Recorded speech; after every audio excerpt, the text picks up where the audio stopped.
Well, thank you for coming back and always encouraging to me. There is something metaphorically speaking that is great about the Sunday night crowd. So thank you for being the Sunday night crowd, and thank you for the encouragement that you give me. We're going to continue for the rest of this month on Sunday night looking at the finishing up, I suppose, looking at the barren women of the Bible, if you remember. And tonight we're looking at 2 Kings chapter 4. If you've got your Bibles, go ahead and open up to 2 Kings chapter 4. And the prophet Elisha would do a circuit around the nation of Israel, and he, in this circuit, would give and pronounce the word of God to the people. And he came to one particular town called Shunammite, and he met this nameless woman, another nameless woman. You remember Manoah, Manoah's wife. We don't know her name. We talked about a couple of weeks ago. Here's another nameless woman that was barren, the woman from Shunammite. And the problem with this woman from Shunammite, and we'll read her story in just a minute, was that she was barren. She had no one. No heir, no one to carry out her name and the name of her husband. But she, as is not always the case, she is the focus of this story, this woman. And in most stories in the Bible, and up until very recent history, men have been the focus. But here is the exception. She is the focus predominantly of this story. Of course, God being the central figure. But let's read this, all right? Let's read this passage, and we'll read a couple of lengthy readings here 2 times. And we're going to begin here at the beginning where we're first introduced to her in verse 8. 2 Kings chapter 8, this woman from Shunammite. 2 Kings chapter 4. Did I say chapter 8? That's wrong. Chapter 4 and verse 8. And we're actually going to read through verse 17. So just bear with me and read along. It's easier to pay attention that way. And try not to wander off. One day Elisha went on to Shunammite, where a wealthy woman lived, who urged him to eat some bread. So whenever he passed that way, he would turn in to her to eat food. And she said to her husband, "Behold now, I know this is a holy man of God who is continually passing our way. Let us make a small room on the roof with walls and put there for him a bed, a table, a chair, and a lamp, so that whenever he comes to us, he can go in there." One day he came there, and he turned into the chamber and rested there.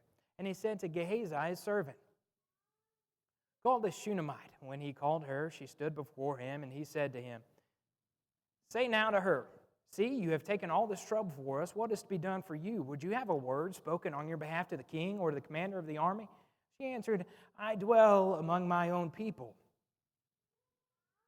And he said, "What then is to be done for her?" Gehazi answered, "Well, she has no son, and her husband is old." He said, "Call her." And when he called her, she stood in the doorway, and he said to her, "At this season, about this time next year, you shall embrace a son." And she said, "No, my Lord, O man of God, do not lie to your servant." But the woman conceived, and she bore a son about that time, the following spring, as Elisha had said to her. An incredible story. You know, we don't know her age, but we do know that her husband was old. What a compliment. Her husband was old, right? That's pretty much what we know about him.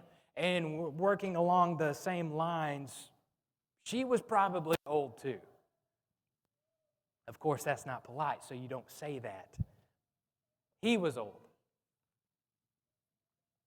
She was barren. She had no son. And Elisha said, about this time next year, you're going to embrace a son. The story of this woman, as we focus, as we have been, on the mother first, and then we'll look at the son. But the story of this woman is a story of unquestionable hospitality. Hospitality. She is, and this is how it all got started, is because she was hospitable, right? She was hospitable. And look at what it says here in verse 8. When Elisha went on to Shunem, where a wealthy woman lived, who urged him to eat some food. So whenever he passed that way, he would turn in there to eat food. Y'all know any people like that who are so hospitable? Like they go above and beyond. And maybe you've got friends like this that we had in Tennessee, Billy. She's passed on, one of our greatest friends that we've ever had. Billy. Grandma Billy, that's what we called her. Grandma Billy. And she would, every Thursday, we would go over to her house and we would eat dinner. And boy, did we eat dinner. I mean, it was the fixins. And she'd just come in and she'd say, well, it's the same old thing. And it was, man, it's a feast. It was a feast. And then the meal would be over, and guess what? She always had dessert. She always had dessert. And she said, what do you want? And you would say, well, I just want a small piece of that. And she'd come out with the biggest piece of whatever it was, and she'd plop it down on your plate, and she'd expect you to eat it. Well, I don't want to hurt any feelings, so you'd eat it. That's exactly what this woman does, isn't it? Like in verse 8, urged him to eat some food, right? And that's the way, in my mind at least, that's the way I see it playing out. It's like this old woman comes up to him and says, here, have some bread. He's like, no, ma'am, I'm okay. She said, here, have some bread. He's like, yes, ma'am, I'll eat it. I'll eat it. So hospitable. Even sometimes, when someone doesn't necessarily comply, still showing that hospitality. It's a story of hospitality. And it's also hers as a story of generosity, right? Because you remember, it goes beyond, just urging him to have some food, right? Because if you read the next couple of verses, in verse 9 and verse 10, you see her generosity above and beyond. She said to her husband, behold, now I know that this is a holy man of God who is continually passing our way. That would be great. Let's always make a meal for him whenever he comes. No. Let's build him a room. Let's make an addition onto our house so that he can have a place. But look at this. Walls, bed, table, chair, lamp. Is there anything else that you need? So typically on the top, the roof, right, was a breezy, open, airy place where you could go and you could cool off with the breeze hitting you, right? It would seem that she goes above and beyond and she puts up walls. And then, that would be great. Let's put a bed in there. Okay. Let's put a chair in there because he's not going to want to sit on the bed all the time. Okay. And a lamp. What if he wants to do something when it's dark out? How considerate. Her generosity. She goes, it would be great, let's make him a meal. Every time he comes our way, let's make a meal for him. But no, this is big stuff. Let's make a whole addition to the house so that he can have his own private space. Isn't that incredible? Did he ask for it? No, but I'm assuming based on verse 8, she insisted, right? You're going to stay at our house. Okay, if you insist. It's pretty neat, isn't it? Generosity, hospitality. And above that, and you see it a little bit later on in verse 13, but she was so magnanimous. Right? She was the epitome of someone that did not take advantage of a situation or someone, but rather she was almost philanthropic, like she was always giving. And you see it in verse 13. At least it pops out to me pretty plain. Let me find the beginning of verse 13 here. And he said to him, say now to her, you have taken all this trouble for us. What is to be done for you? Would you have a word spoken on your behalf to the king or to the commander of the army? Now, obviously, these are the two most powerful people in the land, right? the commander of the army and the king, would you have a word spoken on your behalf to the most powerful people? Obviously, Elisha has that connection, right? I could drop your name, and you would probably be well taken care of, well protected. And her response is, well, yeah, say something. If you don't mind mentioning me to the king. Her response is, I dwell with my own people. I'm okay. I mean, how many of us would be like, yeah. I mean, if you don't mind, next time you're hanging out with President Biden, won't you go ahead and say something about me to him?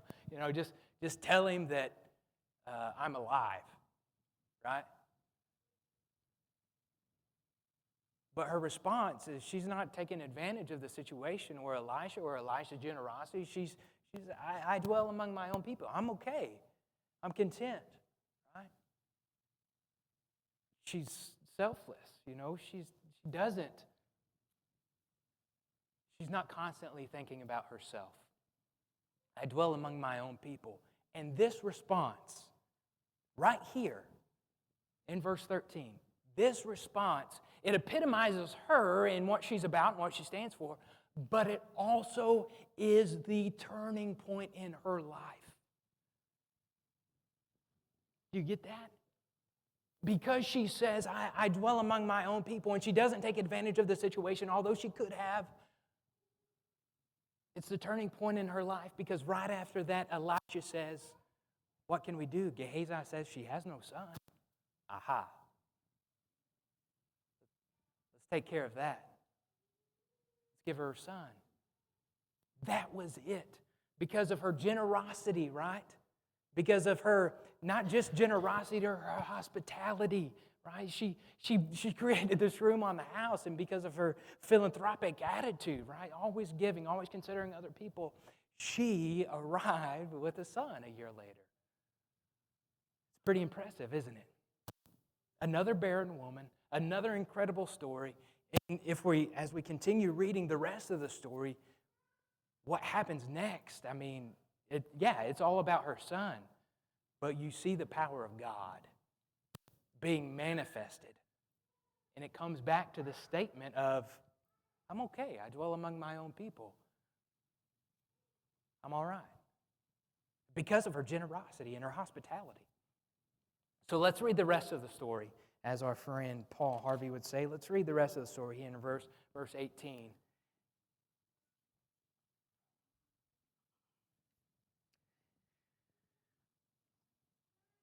And there's really not a good place to stop, so we'll just stop periodically, okay?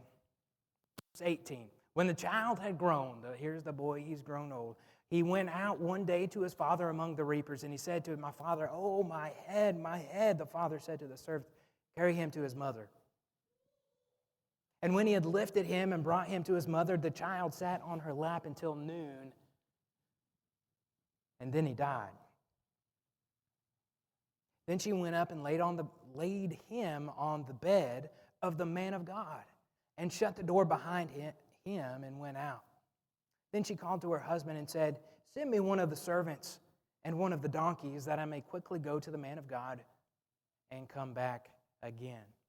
And he said, why will you go to him today? It is neither new moon nor Sabbath. She said, all is well. Then she saddled the donkey.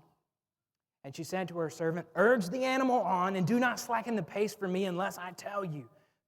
So she set out and came to the man of God at Mount Carmel. When the man of God saw her coming, he said to Gehazi, his servant, look, there is the Shunammite. Run at once and meet her and say to her, is all well with you? Is all well with your husband? Is all well with the child? She answered, all is well. Let's pause. Let's just recap very quickly what's happened. The child who was promised to her wasn't asked, right? She wasn't begging for a child. This child has now died. After she said to Elisha, oh, please do not lie to me. If you've promised it, please make sure that it comes true. That son has died. The father, insists that the son go to the mother, just like all of us dads do, right? I don't know what. Go see your mom. I don't know what to do.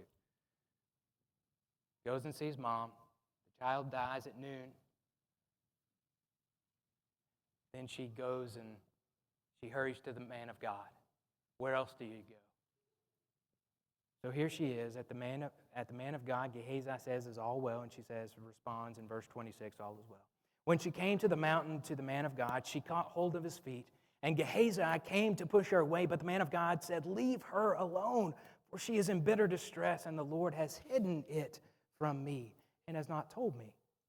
Then she said, "Did I ask my Lord for a son? Did I not say, 'Do not deceive me'?" He said to Gehazi, "Tie up your garment and take my staff in your hand and go. If you meet anyone, do not greet him. And if anyone greets you, do not reply. And lay my staff on the face of the child." Then the mother of the child said, "As the Lord lives, and as you yourself live, I will not leave you."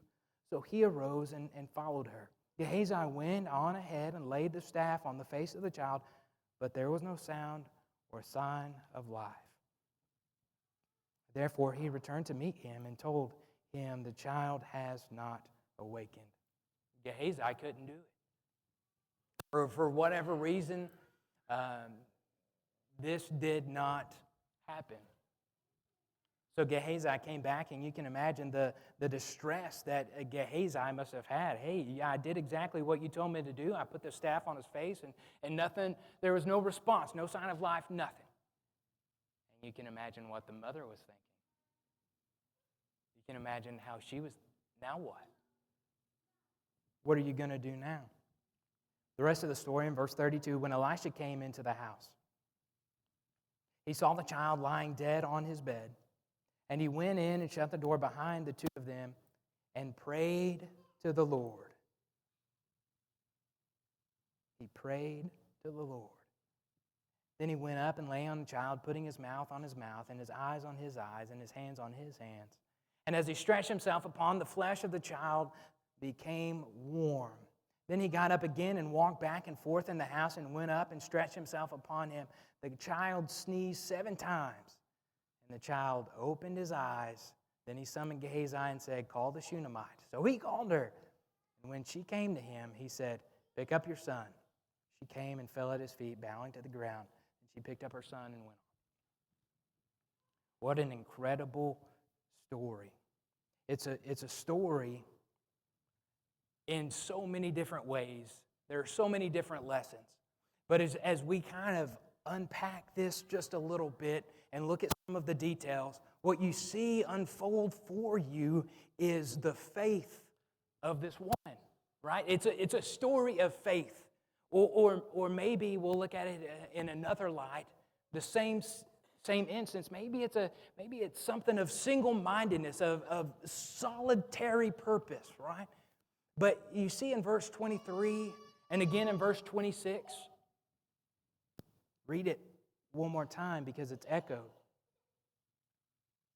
And he said, "Why will you go to him today?" This is the father. This is the father of the child. His son just died. Asking Elisha, "Why will you go to him today? It is neither new moon or Sabbath." And she said, her response is, "All is well. All is well." Her son just died. It's a miracle. It is literally a miracle baby. Her son just died.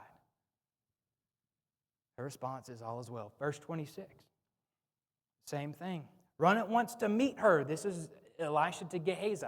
"Run at once to meet her and say to her, 'Is all well with you? Is all well with your husband? Is all well with the child?'" The logical response is, "Nope, it's not."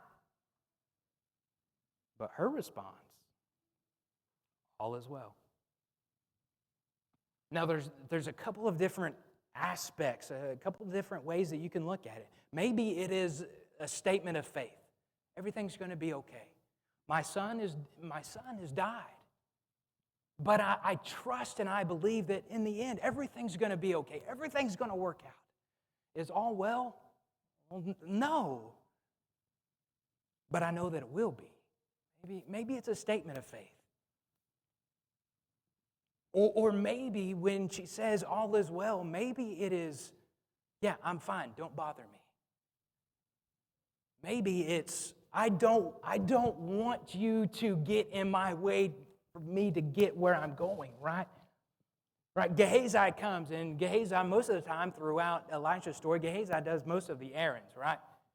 But Gehazi comes, is all well with you? Yeah, all is well. I want to go talk to Elisha. Maybe it's this single-minded, driven idea that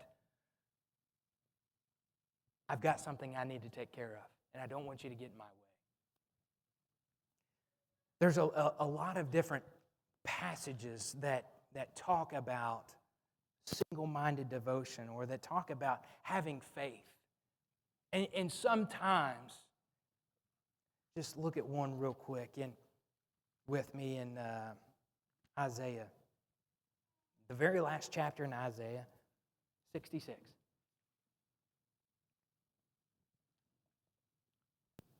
Sometimes what it takes in order to bring us to an idea or a place of faith and devotion is rock bottom. And Isaiah is about that, right? It's prophesying over and over about, being conquered, about, Cyrus coming and someone, it's all about get right or go home.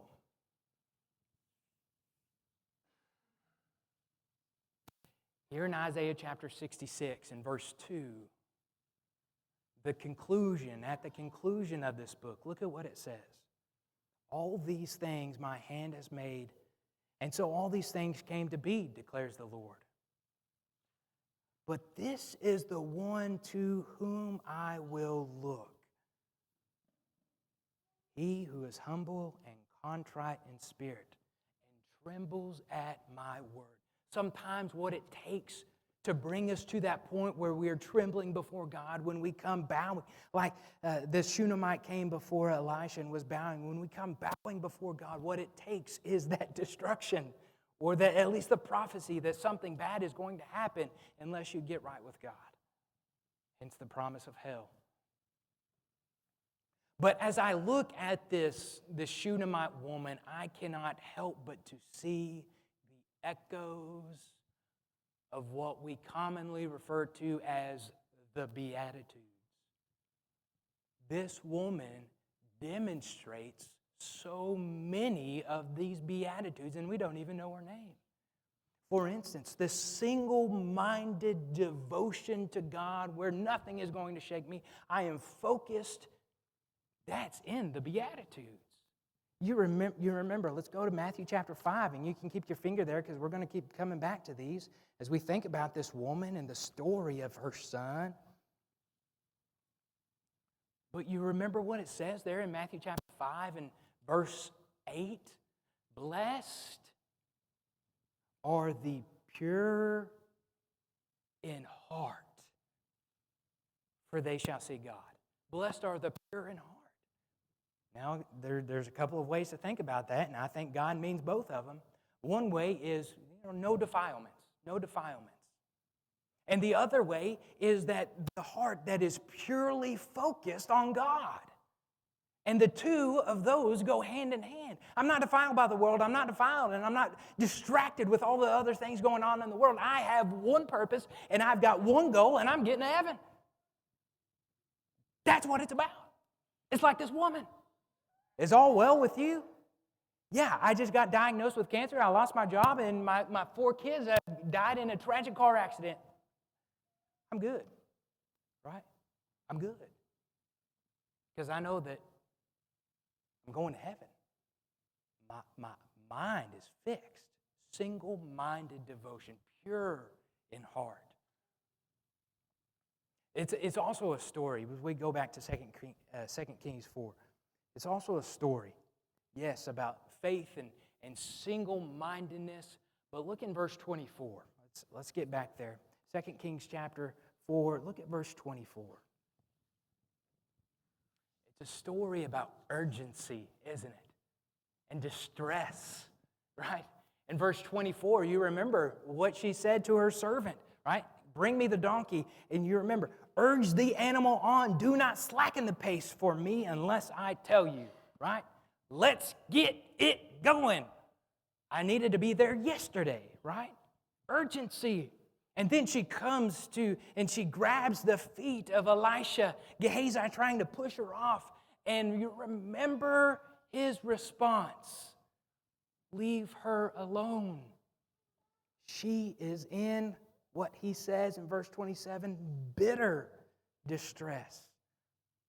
Bitter distress. Hers is a story of urgency and distress. Guess what? That's one of the Beatitudes. Urgency and distress, right? Because when we see, let's go back to the Beatitudes. This is where we're at. In Matthew chapter 5, you look at the first, or let's look at 3 and 4 here.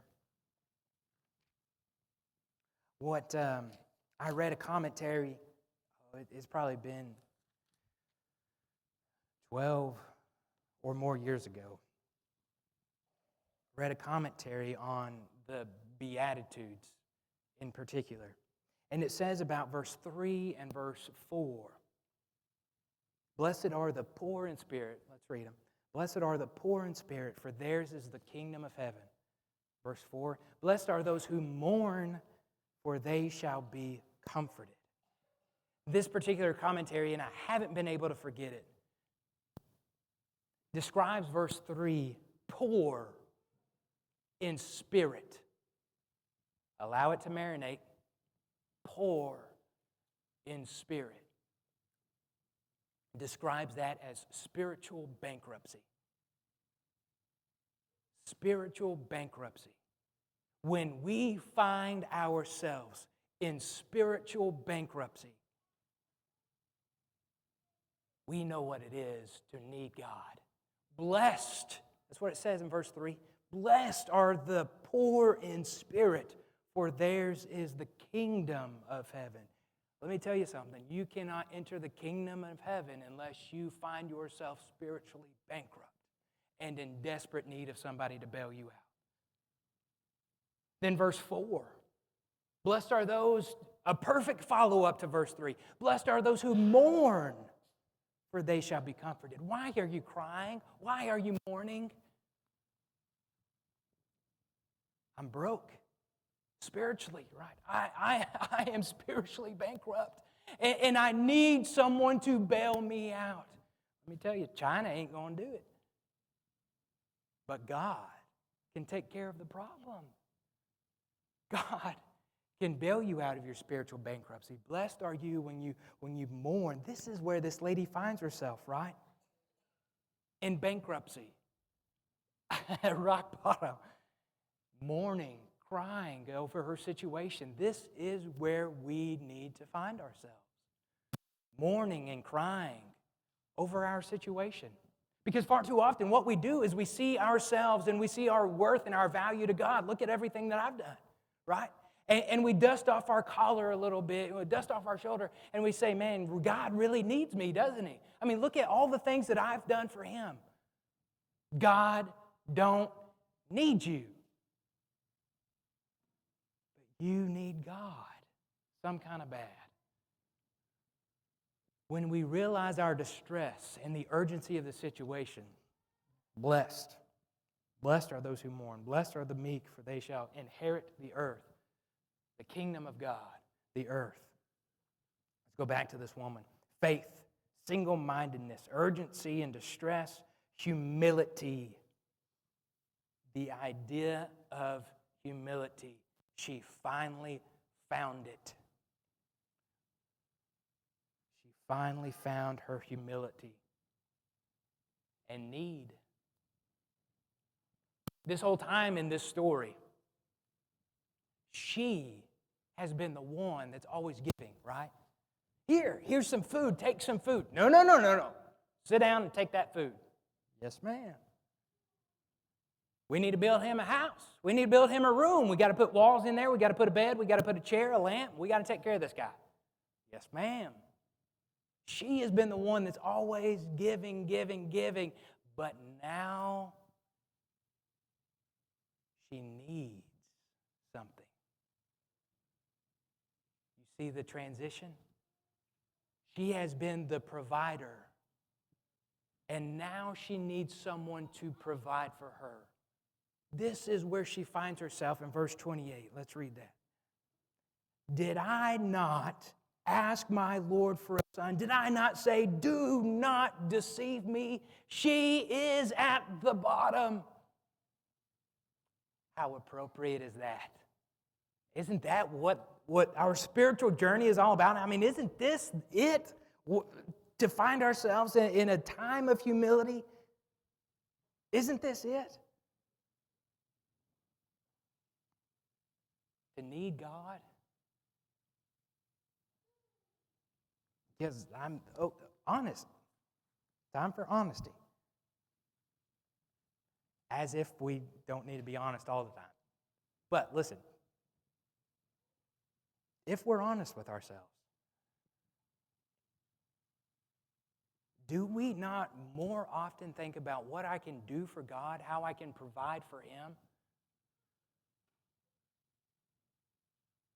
I know I do. I think about all the things that I can do. The reality of the situation is I can't do any of them without God. This is where we need to be, in a place of humility, in a place of desperately needing God, desperately grasping for His righteousness. Let's go back to Matthew chapter 5. Look at another one of them Beatitudes in verse 5. Blessed are the meek. Blessed are the meek, for they shall inherit the earth. The meek. Of all the people that would inherit the earth, it shouldn't be the meek. It should be the brash, hard-nosed go-getters. But here, the oxymoron is, blessed are the meek, for they shall inherit the earth. Isn't that profound? When we find ourselves in desperate need of God, God will abundantly take care of us. But this is a story. Her son is a story, yes, of humility and need, of faith and single-mindedness, of urgency and distress, but it's also, I think, in a bigger, grander scheme, it's a story about prayer. It's a story about how we need to pray and how we should be praying, right? Because Gehazi comes and he puts the staff of Elisha, and, I'm assuming both of them or all three of them would think, that's going to do the trick. All we need is that staff. Comes and puts the staff on Elisha, and that doesn't, or the son, and that doesn't do anything. Now we're in a pickle. So what does Elisha do? He comes in the house. Verse 32. He saw the child on the bed. He shuts the door behind him. And he does what? And he prays. He prays. When you don't know what else to do, you should have started praying a long time ago. It's a story about prayer, how God answers prayer. I'm fascinated by him sneezing 7 times and his body's gradually getting warmer. I love thinking about those things, but that's not what the story is about. The story is about the power of God working through prayer. You remember this passage in James chapter 1, verse 6 and verse 7? Verse 6, 7, and 8. But let him ask in faith. Let him ask in faith with no doubting. For the one who doubts, we're talking about prayer. For the one who doubts is like a wave of the sea that is driven and tossed by the wind. For that person must not suppose that he will receive anything from the Lord. He is a double-minded man, unstable in all his ways. Isn't it good just to pray to God? Isn't it good just to pray to God and let him know about all the things going on? This is saying that person doesn't need to suppose that God's going to answer any of his prayers. You need to ask in faith, believing that God is going to work. That's how you need to pray. If you pray with doubts, James says it is like a wave driven by the sea. Go that way, go this way, and there's no stability to it. But if you ask in faith, you're not like a hypocrite, not like a double-minded man. You believe in God and you trust in God. That's what Elisha is. That's the story of this woman, the story of her son. Her son and this woman, beautiful example of prayer, of how God works in mysterious ways. Just doing small things, how it can change our life forever. Because really, in actuality, it was small, wasn't it? I mean, didn't it start out with, here's some bread. Eat some bread. No. Eat the bread. Isn't that how it all started? And then it ended with this powerful raising of the dead. It's funny how God works, isn't it? We never know. But I do know that He's working. Maybe He's working on you in your heart. Maybe He's trying to lead you somewhere to do something. Listen. Listen to what He's saying. I do know that God is in control. And I do know that according to 2 Peter chapter 3, God doesn't want anyone to perish, but that He wants everyone to come to repentance. I don't know where you're at in life, but if you're subject to the invitation of God, I want to invite you to come as we stand and as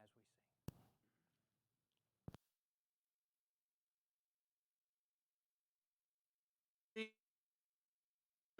Me, let us haste, oh haste to its brink. 'Tis the fountain